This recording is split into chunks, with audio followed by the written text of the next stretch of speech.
जैसा कि आप लोग जानते हैं कि अभी रामनवमी के अवसर पर हनुमान जयंती पे जो शोभा यात्रा निकाली गई थी उस पर एक विशेष वर्ग के द्वारा जो पथराव हुआ था और उसमें कुछ लोग घायल भी हुए थे, उस पर हम बात करते हैं। हमारे सामने मौजूद हैं जाने माने अभिनेता सव्यसाची जी महापात्रा, जो कि हिंदू युवा वाहिनी के राष्ट्रीय प्रवक्ता भी हैं। आइए हम जानते हैं उनके क्या विचार हैं इस बारे में। देखिए, सबसे बड़ी बात तो ये है कि भारत की राजधानी दिल्ली में जहांगीरपुरी में जो हुआ है, ये घटना बहुत बड़ा शर्मनाक है और दर्दनाक है। और हमें तो खेद इस बात की है कि मुझे एक सवाल, मुझे आप लोगों से, आप पत्रकार हैं, मैं आपसे, एक एंकर भी है, मैं आपसे सवाल पूछना चाहता हूँ। कभी भी आज तक किसी भी मुसलमान के त्यौहार पे या इस्लाम जो बनाते हैं, ये लोग मनाते हैं, ईद मनाते हैं, कुछ भी मनाते हैं, उसमें हिंदू कभी रुकावट डालता नहीं है। लेकिन हमारे रामनवमी के हनुमान जी की शोभा यात्रा पर इनका पथराव करना, ये इनका एक जिहादी मानसिकता का परिचय देता है।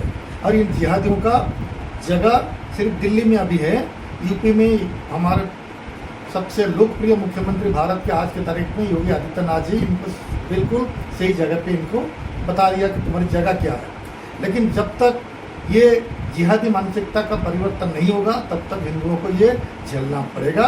और सबसे बड़ी बात, यहाँ पे काफ़ी पुलिस वाले भी घायल हुए, जो दिल्ली पुलिस वाले घायल हुए, जो सबसे बड़ी शर्मनाक बात है। हम उनकी मजम्मत करते हैं, हम उनकी निंदा करते हैं और इन लोगों को भी कड़ी की कड़ी सजा उनका होना चाहिए। और सबसे बड़ी बात मैं आपको बताता हूँ आपके चैनल के माध्यम से, इसमें सबसे मुसलमान जो मुसलमानों ने हिंदुओं के ऊपर अटैक किया है, हनुमान जयंती के शोभा यात्रा पर जिन्होंने अटैक किया है, ये रोहिंग्या से आए हुए शरणार्थी मुसलमान है, बांग्लादेश से मुसलमान है। इनका हिंदुस्तान के मुसलमानों से कोई लेना देना नहीं है। जो रियली हिंदुस्तान के मुसलमान है वो उनके साथ कोई लेना देना नहीं है। सब दिल्ली के मुख्यमंत्री जो अपने आप को बहुत बड़े ईमानदार साबित करने में लगे हुए हैं, ये इनके वोटर हैं। इनको वोटर बनाया गया है, इनको राशन कार्ड दिया गया है, इनको आधार कार्ड दिलाया गया है सिर्फ अरविंद केजरीवाल जी को वोट देने के लिए। ये इनके वोटर है। इनका हिंदुओं के ऊपर ये बहुत बड़ा घटना है।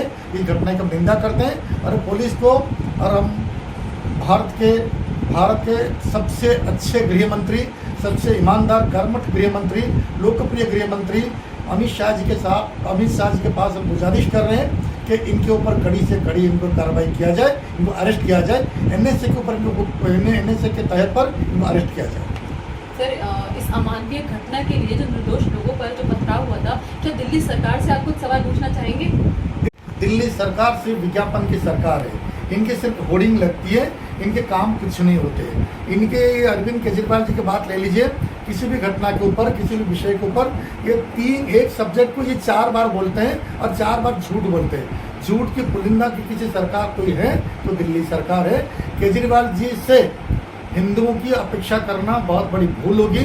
ये यही केजरीवाल जी है, अरविंद केजरीवाल जी है, जो जब सेना ने पाकिस्तान के ऊपर वहाँ पे अटैक किया था, तब इन्होंने ये कहा था कि हमें सबूत चाहिए। इनको सेना से भी सबूत चाहिए इनको, तो इनसे हम उम्मीद कुछ रखते ही नहीं है। हमें उम्मीद है भारत के यशस्वी प्रधानमंत्री नरेंद्र मोदी जी से हमें उम्मीद है, न्याय चाहिए, हिंदुओं के न्याय दिलाने के लिए पूरी की पूरी कोशिश होनी चाहिए। दिल्ली सरकार की बात ना करे तो अच्छी बात है। सर, बहुत अच्छे आपके विचार यहाँ पे जाने। आपने दिल्ली सरकार पे भी आपने बहुत सवाल उठाए हैं। सर, मैं आपसे ये जानना चाहती हूँ कि हिंदू युवा वाहिनी जो है उसके आगामी प्लान क्या है, वो क्या करना चाहती है आगामी, जो इस तरीके की कोई भी अपना कोई एक जो धर्म है अपनी, अगर वो अपनी यात्रा निकालता है या वो आगे इस तरीके की जो भी शोभा यात्रा होती है उस पर इस तरीके के हादसे ना हो और अपनी भक्ति को अपने हृदय में रख के वो लोग चल पड़ते हैं इस शोभा यात्रा में, तो आपके आगामी सब प्लान क्या है हिंदू युवा वाहिनी के? देखिए, धर्म रक्षति रक्षत। धर्म के बिना ना राजनीति संभव है, ना देश को बचाना संभव है। कृष्ण भगवान जी भी इन्होंने ये बात कही थी, उन्होंने कि शस्त्र शास्त्र ये दोनों आपके साथ होना चाहिए। हमारे पास भगवत गीता भी है और शस्त्र भी चाहिए। अब माता दुर्गा को आपने देखे हैं, माता दुर्गा जी की हम पूजा करते हैं, माता दुर्गा जी की 10 भुजाएं हैं, वो 10 भुजाओं में पूरा शस्त्र भरा हुआ है। तो आज के तारीख में सबसे बड़ी बात यह है कि हिंदू युवा वाहिनी एक ऐसा संगठन है जो सनातन हिंदुओं के संगठन है। हम हिंदू युवा वाहिनी की तरफ से आपको ये बोलते हैं कि भारत को एक हिंदू राष्ट्र को घोषणा करने के लिए हिंदू राष्ट्र में संविधान के तौर पर, संविधान में कहीं नहीं लिखा है कि हम सेकुलर है। कब डाला गया सेकुलर वर्ड? ये बहुत बात डाला गया। बाबा साहब अम्बेडकर ने जो हमको दिए संविधान दिया, तब सेकुलर वर्ड कहीं नहीं था।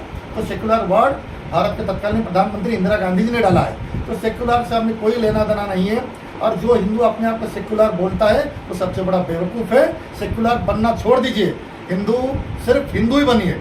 आप हिंदू बनिए तो आपको कोई दिक्कत नहीं होगी। जब आप सेक्युलर आप बने तब आपको तकलीफ होना शुरू होती है। ये कई जगह पे हमने देखे हैं, पुराना उदाहरण है, हर जगह पे ऐसा होता है। जहाँ जहाँ मुसलमान की आबादी बढ़ी वहाँ हिंदुओं की त्रासदी बढ़ी, हिंदुओं के लिए तकलीफ बढ़ी।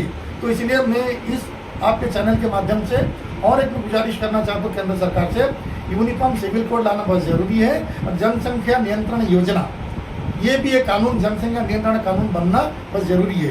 ये दोनों जब तक नहीं आएगा तब तक भारत का भविष्य बड़ा हमें प्रश्नचिन्ह लगता है। चाहे कितना भी हम काम कर ले, कोई भी हम काम कर ले, ये पिछली बार आप देखे होंगे सबसे ज़्यादा अगर बेनिफिट किसको गया होगा तो मुसलमान भाइयों के पास, मुसलमान बहनों के लिए गया होगा। ये ट्रिपल तलाक बंद किया किसके लिए? हम लोगों के लिए। मोदी जी ने ट्रिपल तलाक बंद किया कि मुसलमान बहनों को तकलीफ ना हो। एक छोटी सी बात के लिए कोई मुसलमान उसको कह देता है तलाक तलाक तलाक, उसको उससे निजात पाने के लिए हम लोगों ने वो लाए, केंद्र सरकार ने वो लाए, मोदी सरकार ने लाए। फिर भी मुसलमान ये सोच रहे हैं कि मोदी सरकार उनके खिलाफ है। हम किसी के खिलाफ नहीं है, हम सबका साथ, सबका विश्वास, सबका विकास का मंत्र लेके चलने वाले पार्टी है। और आज की तारीख में और आने वाले दिनों में भारतीय जनता पार्टी का कोई मुकाबला करने वाली कोई पार्टी नहीं है। लेकिन फिर भी ये लोग बदनाम करने के लिए अरविंद केजरीवाल, वहाँ पे कलकत्ता बंगाल में वहाँ ममता बनर्जी, आप जाइए बंगाल जाइए, मैं बंगाल अभी गया था, हिंदुओं का बहुत दुर्दशा है वहाँ पे। उसके लिए भी हम कुछ ना कुछ करेंगे। हर जगह पे हम जा रहे हैं, लोगों को जोड़ रहे हैं। रोज लोगों को जोड़ने का राजनीति लोग, कोई ये लोग कहते हैं, कांग्रेस वाले क्या बोलते हैं, राजनीति में धर्म का क्या लेना देना है। धर्म नहीं तो राजनीति नहीं है, धर्म के बिना राजनीति करना असंभव है।